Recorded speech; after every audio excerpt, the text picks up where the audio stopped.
Good morning and welcome to Showstudio in this beautiful Sunday morning with a blue sky. Spring-Summer 19 men's wear in London. I have an amazing panel who's going to help me talk about a cold wall, which is going to happen in a few minutes. So quickly, maybe we want to introduce ourselves. Hi, I'm Karen Binns. I am a creative consultant with designers. I'm also an editor and publisher of What Magazine and what-mag.co.uk. Hi, I'm Bobowicz. I'm a freelance writer and contributor to Showstudio. Hi, I'm Tayler Prince-Fraser and I co-run Basement Approved, which doubles as a digital and creative agency. I'm Delaney. I work with Tayler too. I do styling and loads of other stuff. I'm Jessica Bumpus and I'm a freelance fashion journalist. Okay, great panel. Excited to see this show. What is everybody expecting? I'm expecting a lot of tropes of like architecture and the design around that, and also kind of like a continued story that he's been building up so far. So working on the idea of like working class British heritage. But I mean, originally he kind of started off with massive amounts of branding and stuff, but I feel like he's kind of moving into a more subtle world, and it's more focusing on the fabrics. I know he's had a lot of investment from Tomorrow Holdings London as of recent, so he's been able to branch out into... Tomorrow just bought a stake in their, in their brand. So I'm expecting more of a focus on fabrics. Sorry to interrupt, but I forgot a very important thing before going into a cold world. I need to acknowledge this amazing set we're sitting on that was made just for us for this season by the incredible designer and artist Ed Mahoney, whom we love a lot. And yeah, I think it's fun and great. So sorry to interrupt. Anybody else about a cold war before watching the show? Yes, Taylor. I think continuing from what Joe said, one thing that I think a lot of people have grown to love about Cold War is the way that he can incorporate elements of social commentary, particularly about his background, into his collections, and moving away from the overt branding more into I guess a realm of like the avant-garde. I think it'd be really interesting to see how he's going to push it, especially with that investment and the reputation the brand's built, where he's going to put it to now. Because obviously each season, each collection, each year's gone by, like it's just been like a massive stepping stone. It's only been 3 years. And that's very interesting. It's incredible to see, you know, from a graphic on a t-shirt and a hoodie to what we've got now. So. What do you want to say? I'm expecting him to prove why he got the funding. That's a good point.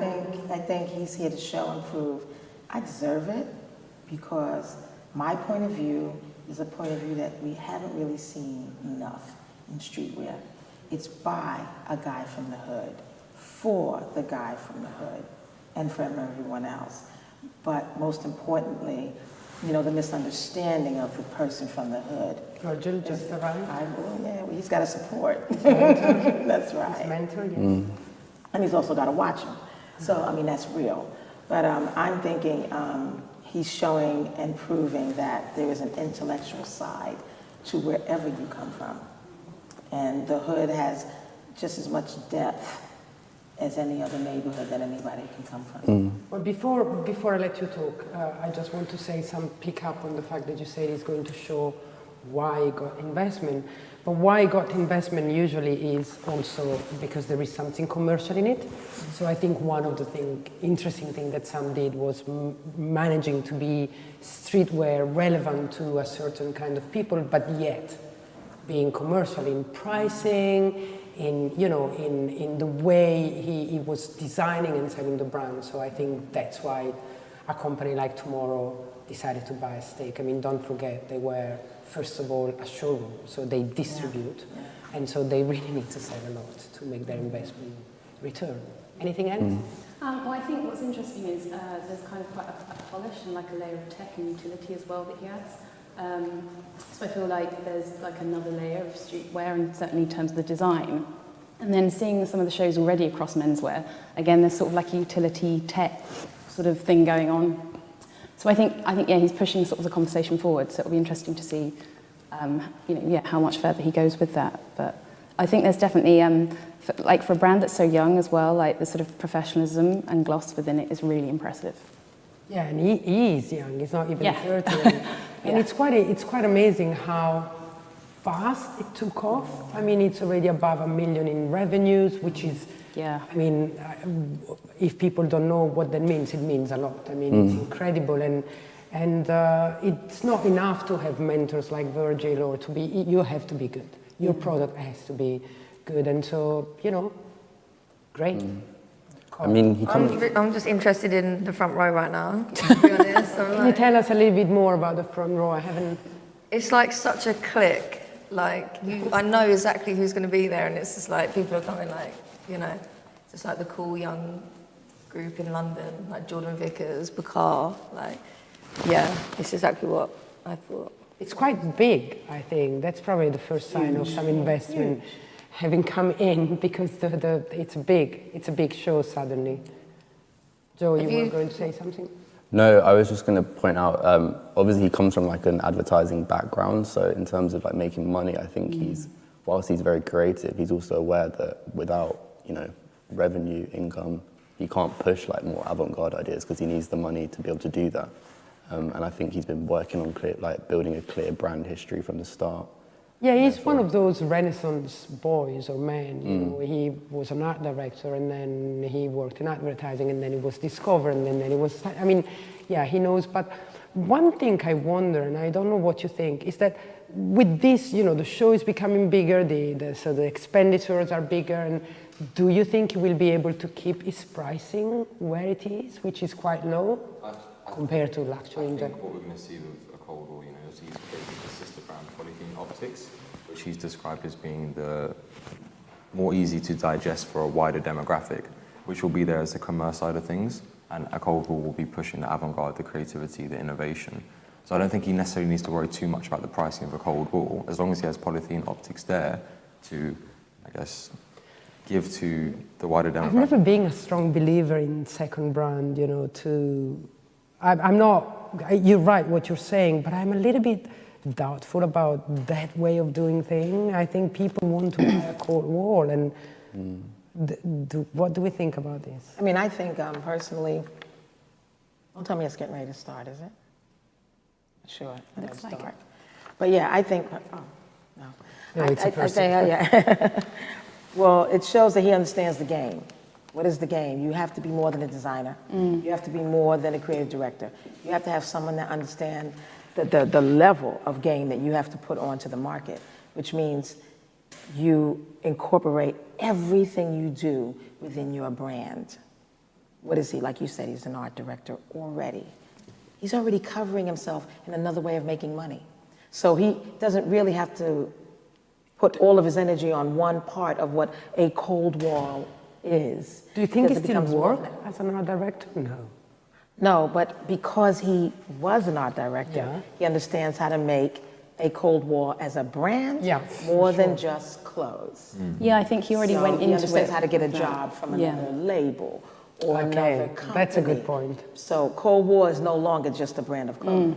Yeah, I would agree with that. And I think, again, sort of when, you know, in his bio and everything you were saying he's done, you know, designers, young designers today do need to go into this business knowing that obviously, yes, if they want to create clothes, but if you don't sell them, then there's, you know, there's no creativity without that commercial element. And it's definitely, oh, it's starting. Wow, It's starting. Maybe, yeah. Please do not be too silent, because imagine that people are watching us. That's And quite so we will be beginning, isn't it? concentrating on watching, but we still have to entertain our audience. But I do think there is this, you know, this need to kind of, be a polymath from the beginning and sort of enter fashion knowing that. And I think we're seeing that increasingly amongst designers today. I really want to know what music is playing. Exactly. I was going to ask, do we have the Desperate to know sound the music. of the show? There's no sound in the room.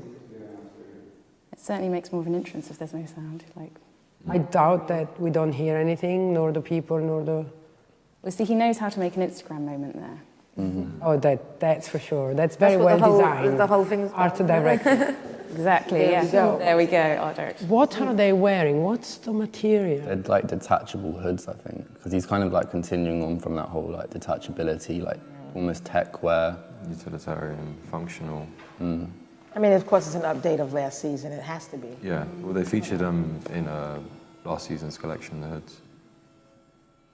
See what I'm saying? He's not playing any games with anyone else. No, he is obviously one of the smartest guys in town, and he's obviously going to do really well. So What I'm liking from this is the elegance Yeah. he's bringing from the hood.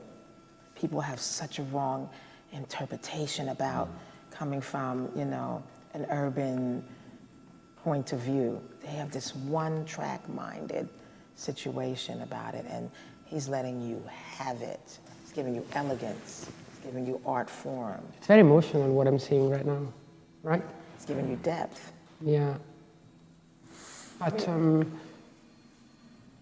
yeah, it's very interesting.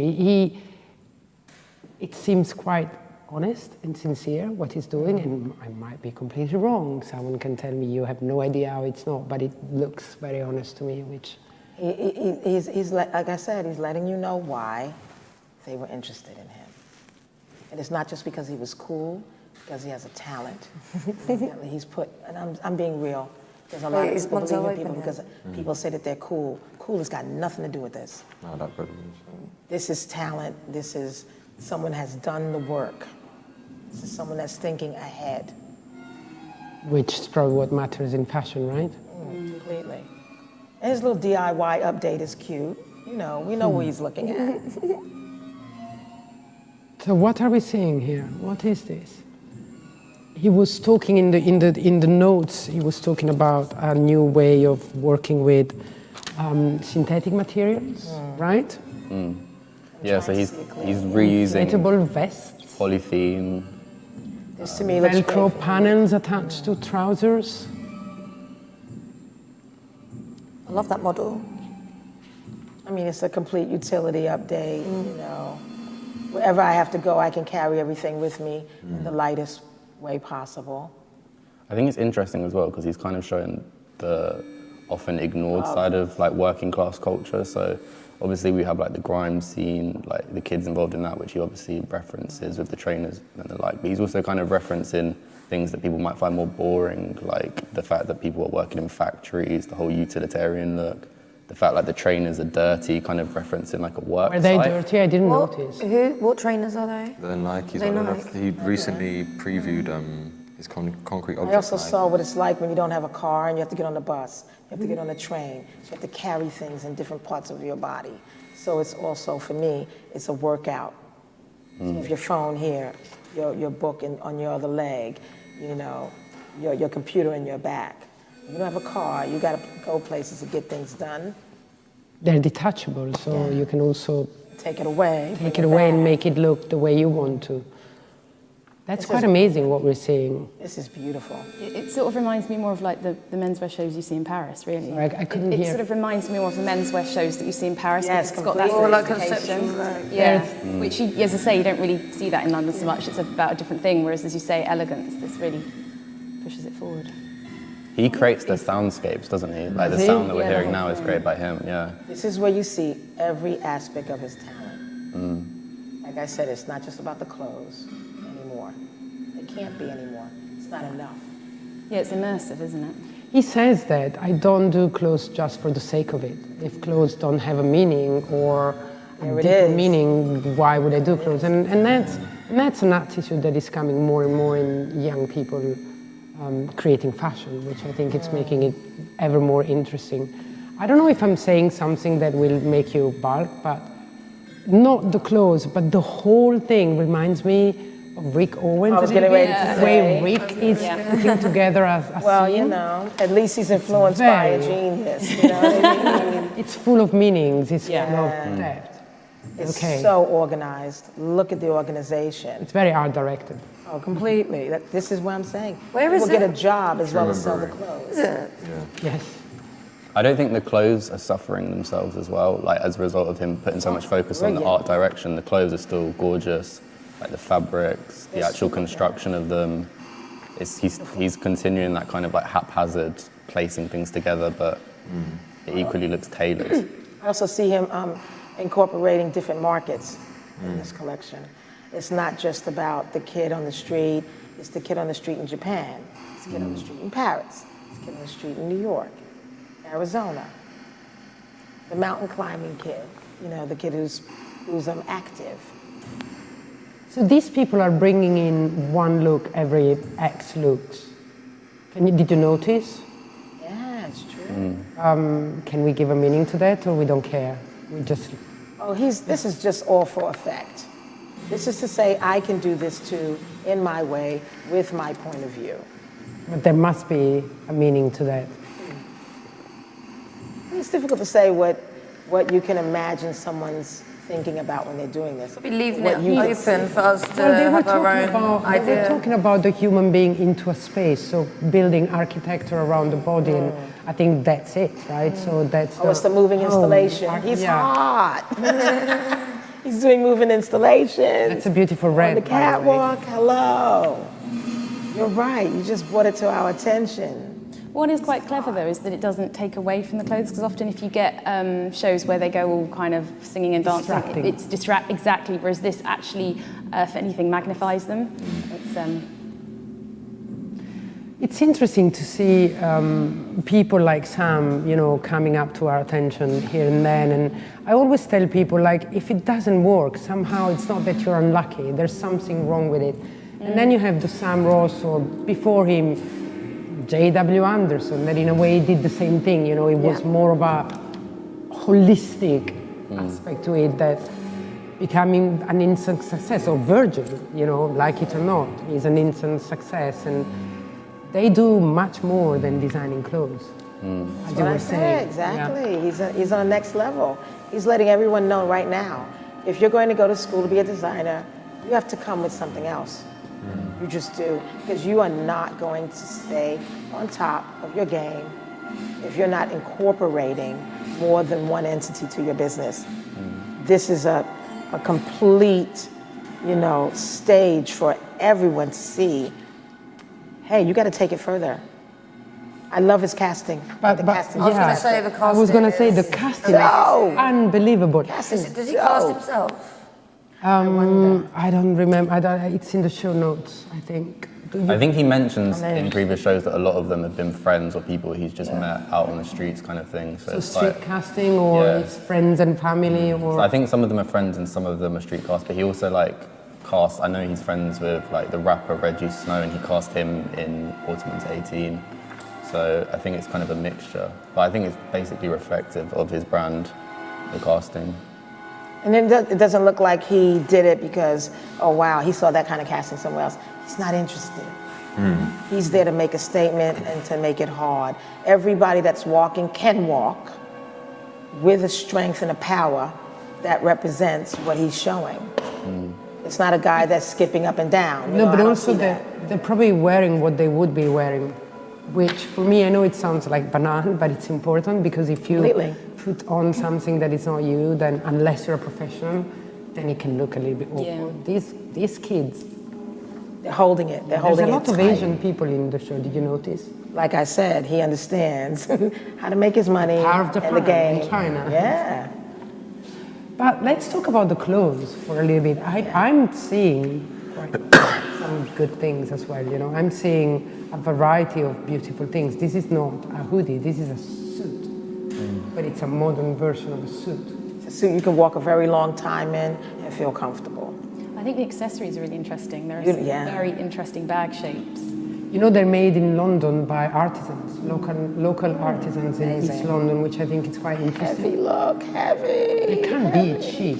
No, made no, by that- local artisans exactly. in London. So The color palette's a lot less grey than usual. I feel like originally he was kind of using like grey colors, like colors from a council estate, to kind of bring in the idea that people are encased by their surroundings, and like dull colors kind of become your surroundings, that becomes your life. And I feel like this is more hopeful, it's more color, it's kind of showing that there's the some underclass can come flashes up. of red. Yeah. Very cold red, you know, bluish red, which I think is beautiful, but there is some strong elegance to this. Yeah. Do you think? Extremely. This is what I'm, yes. You're quite So I was just gonna say, do you think maybe the funding has allowed him to push outside of that like For sure. There monotonous it is. colours? Because obviously playing black, grey, and white is so safe, and like the ability to incorporate You colour have might. to buy fabrics to use Exactly. clothes in different Exactly. colors. So for sure, that's what you were saying. You know, we certainly see by the size of the show, by the, you know, the set, everything, the collection, that he's got some money to spend. Okay, here comes the. Oh wow. Wait. I mean, for me, that represents frustration. That's frustration of getting, you know, out of where you are and letting people know that you can make it. You just have to be persistent. It's a reference. That's what just happened. Look, it's still happening. There's someone's just birth. Is there someone naked? Yeah. Birth. Do you not find this interesting that happened right in front of where Virgil's sitting? In front of who? In front of Virgil, yeah. And David Gandhi. Had to, honey. Ooh, he's not having it. I love it. Okay, he's covered in blood. He's covered in blood, right? It's almost like he broke down the walls that are encasing him, and it's a rebirth, which is very reflective of his brand. Oh, look what you just said in front of Virgil, meaning I've come out now. Bro, literally. I'm here. I'm Let's my go. own man. I'm standing on my Yeah, own feet. yeah. He's not standing yet, though. Honey, he's pulling it together. It's okay. He's there. He made it. He's on the floor. He's there. This is quite amazing, guys. Wow. Do you agree? Wow. Spectacle. Spectacular. Are we all loving it? I am I would pay money so to know what proud Virgil is and saying. impressed. Literally. And I'm so happy for him to be allowed to get a chance to do this, because that's 1% of a zillion kids out here that has this type of talent. And because their dad or their mom, you know, can't afford to give them the tools to develop something like this, he's got a break. But he's got a break because he did the work. Oh yes, nobody gets a break He did the work. just you know? because. I think people He didn't give up either. People are still trying to hold him back. I mean, like, course they are, yeah. he's clearly more than just streetwear. Like, his clothes go beyond that. It's both high-end and streetwear. And I think, like, he even says if you look at the Yes. amount of black designers right. who are, like, actually called high fashion, it's only, like, Grace Wells Bonner, like, Olivier, Balmain, and it's kind of like, Grace people is just not chuck you into showing streetwear this to hold you down. Grace is not showing this season, which probably means There's you know, space. yeah, also finance. And so one thing that is very important when you know, he has the great talent, but if he didn't get investment, he couldn't have done this. But look at what he's done with no investment. Yeah. That's why I'm trying to say, yes, give me the money, give me the chance. I'm going to let you all have it. And he's just let everybody have it. Like for me, when I saw this, I saw a little bit of what Raph has been taking from the neighborhood boy. He's like, really? I am that boy. Literally. I'm going to let you all know this is how we do it. Very interesting.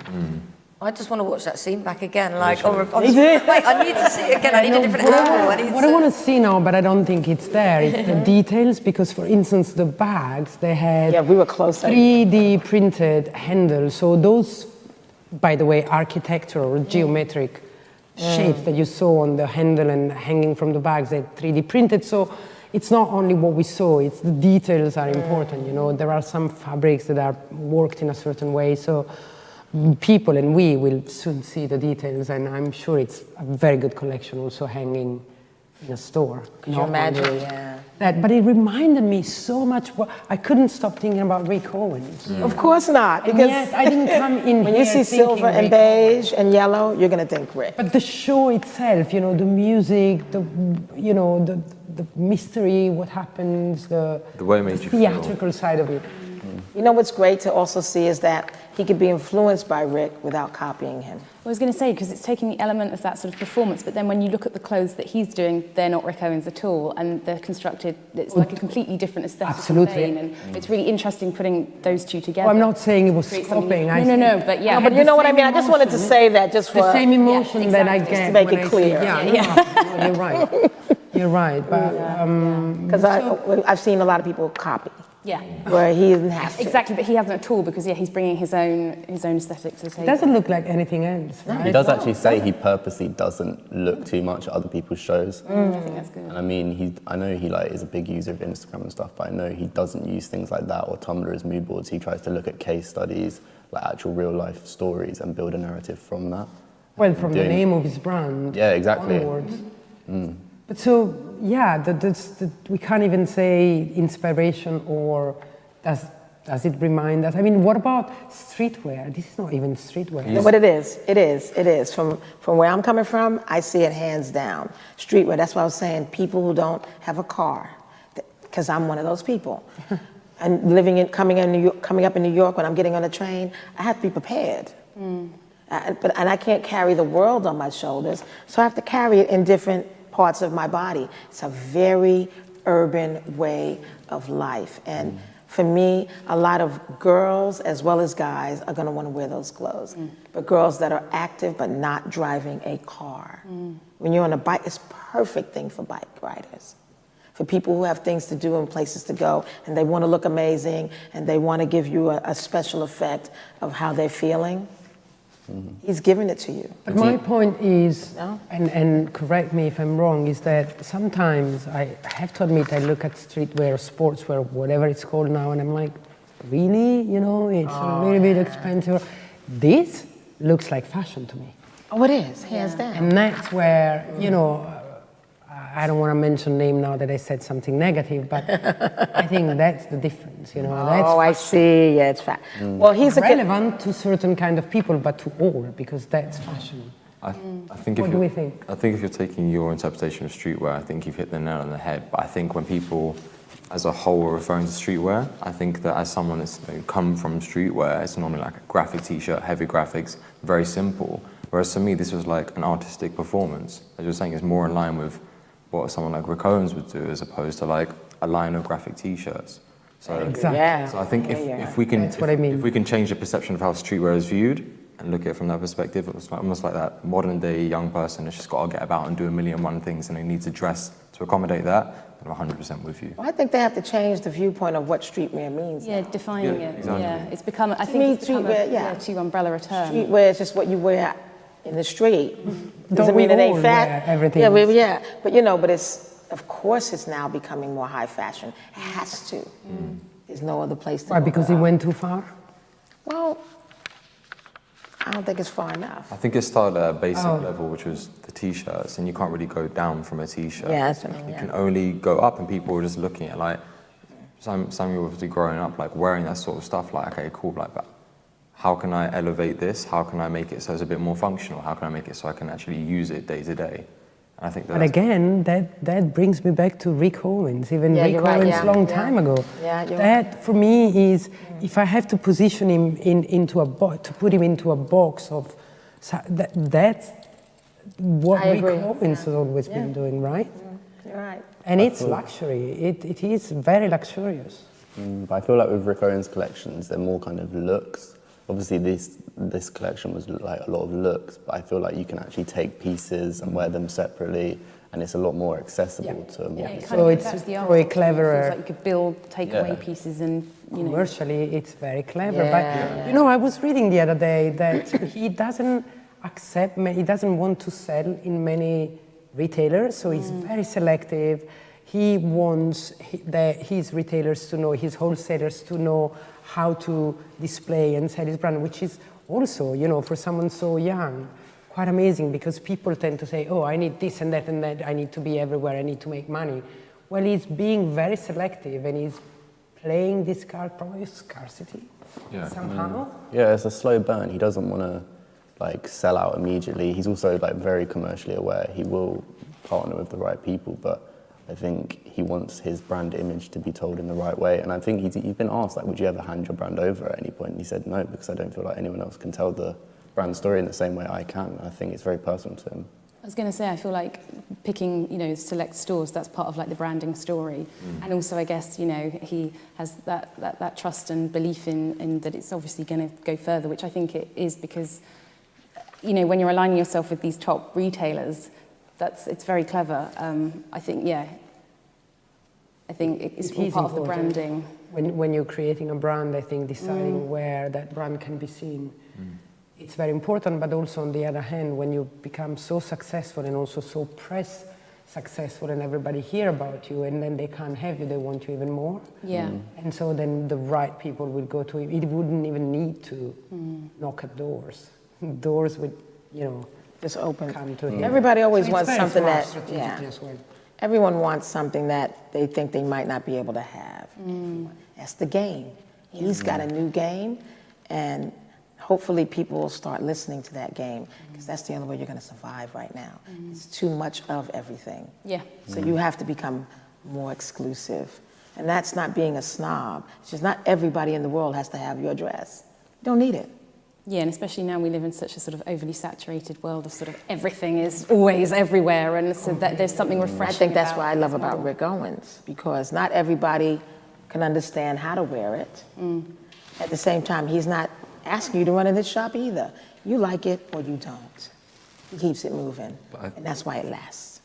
I think with a Cold War, but as was said before, it's the fact that, like, you know, the Rick Owens show is very much like, it's a look. The whole thing is a look.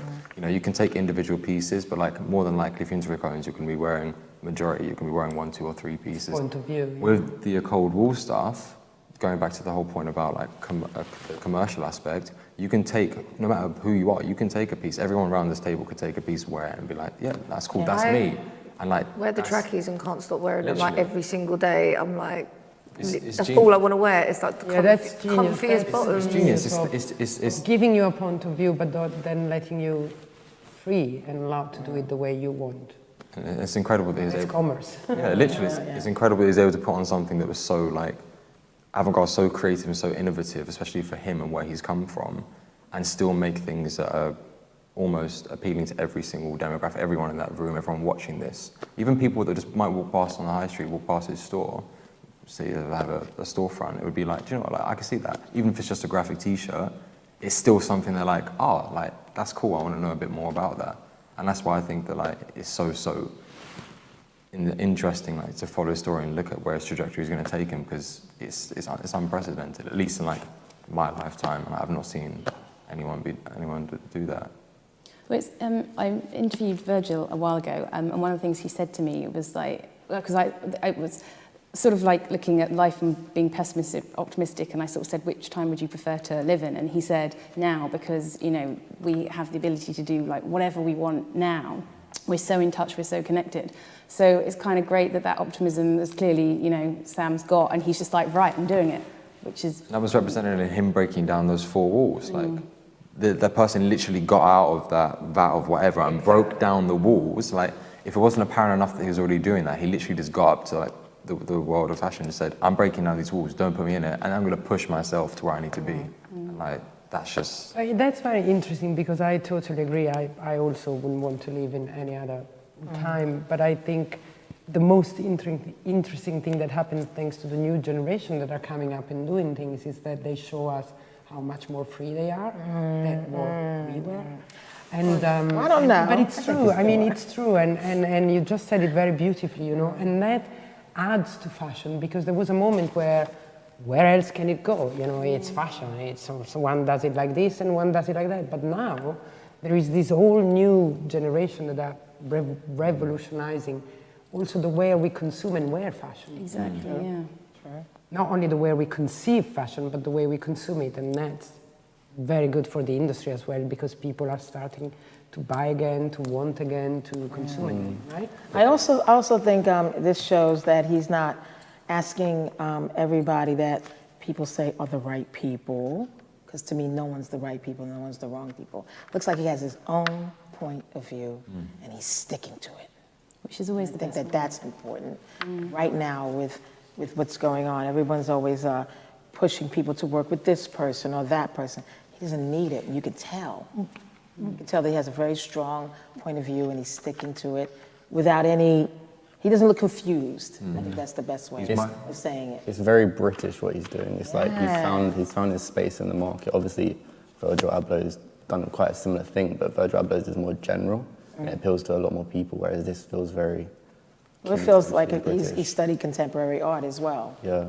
So What do we think about the fact, I already heard someone saying, yes, you know, working class and doing things for them and showing them where he comes from and what they can achieve, and then he's becoming now rich, he already talks about his first million. So how will he have to balance the fact that, you know, I believe that you can be as rich as you want and still belong and still do good, but do you see what I'm trying to say? He's still very much involved with the grassroots. He like emails, there's a page called Cold Wall Buy, Sell and Discuss. He emails the young people on that because they have like an immediacy. They want those clothes immediately when they come out. He emails them to tell them when the new drop's coming. So he's still involved at the very base level. I think he created a Facebook fan page or something where he doesn't have to answer personally. Yeah, but and he's given like a personal password to some people so they can get it. Like the most, there's like the most loyal fans were given a password for when before the store, like before it came out on the online store, and they were able to get it first. So he's clearly like respecting his most loyal fans from the beginning. And how do we compare this to people like Gosha Rubinski? I'm very interested in not compare, but you see what I mean? Someone else who. I think what's really interesting about is Gosha's obviously like, it's a very similar, it was exploration of like a very specific demographic that Exactly. and that's very similar to what Samuel Ross has done. I think that what Samuel Ross has done is focus on something that is universal, which is class.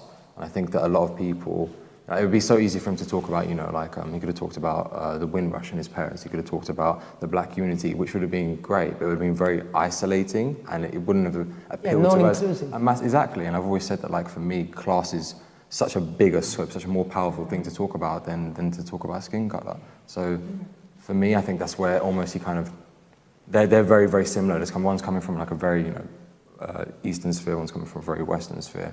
I think that what they're doing for both is absolutely incredible.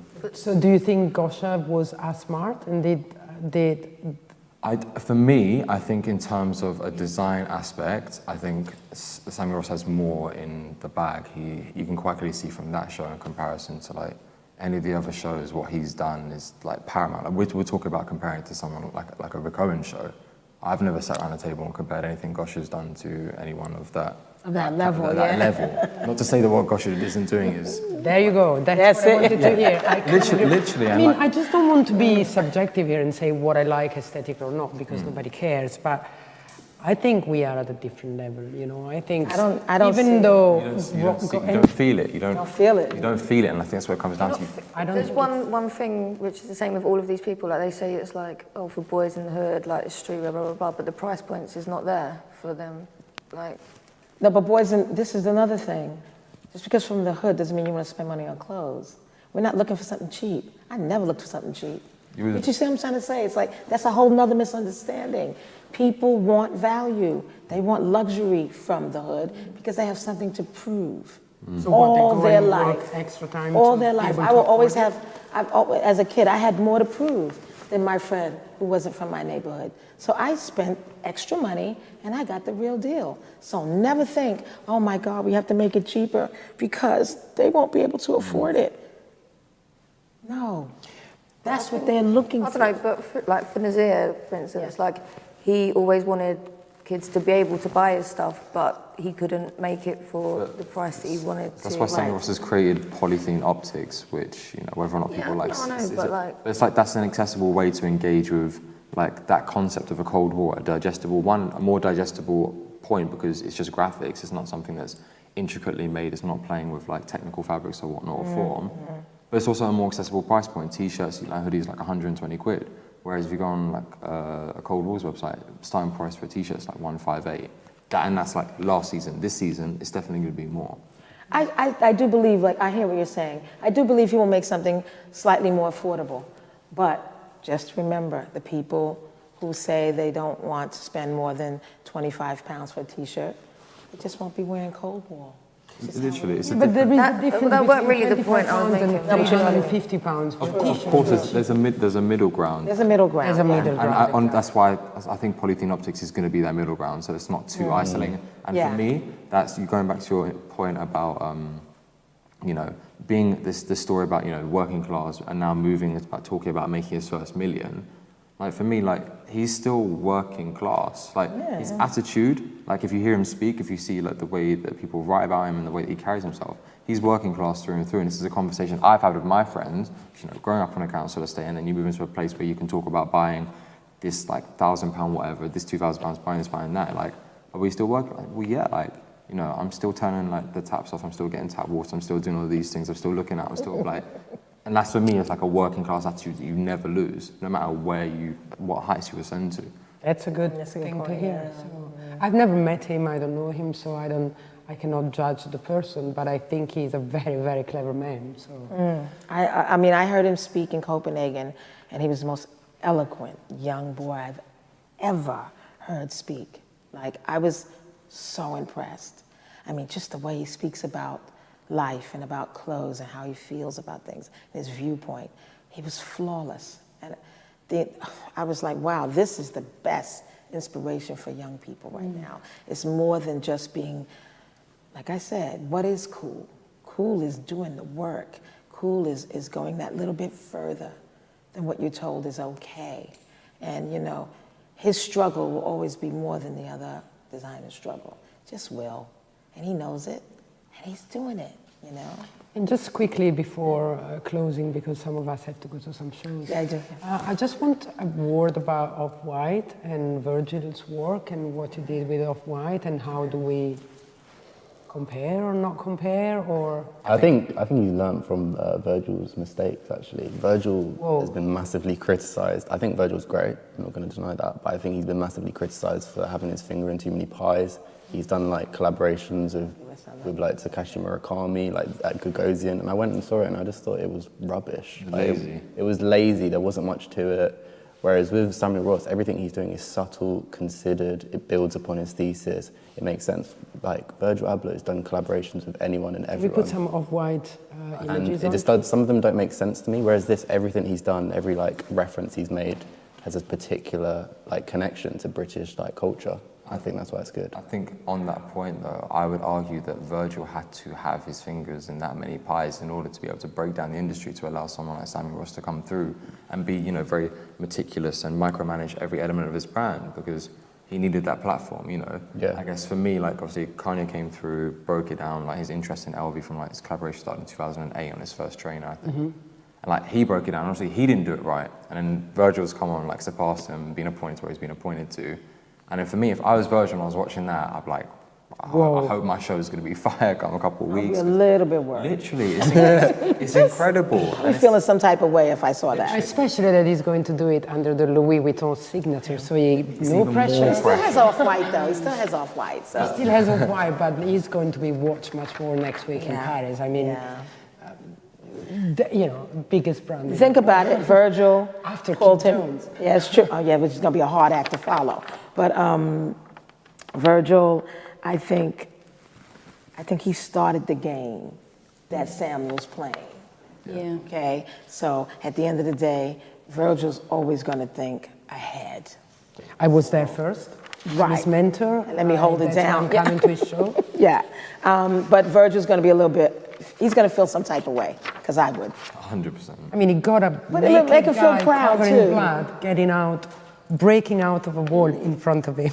To me, the moving installation was like, whoa, that hurts, because it was so well done. Okay, well, I guess he has owned a big round of applause from us. Oh, completely. Killed it. Well done. Killed it. Thank you Well so done. much.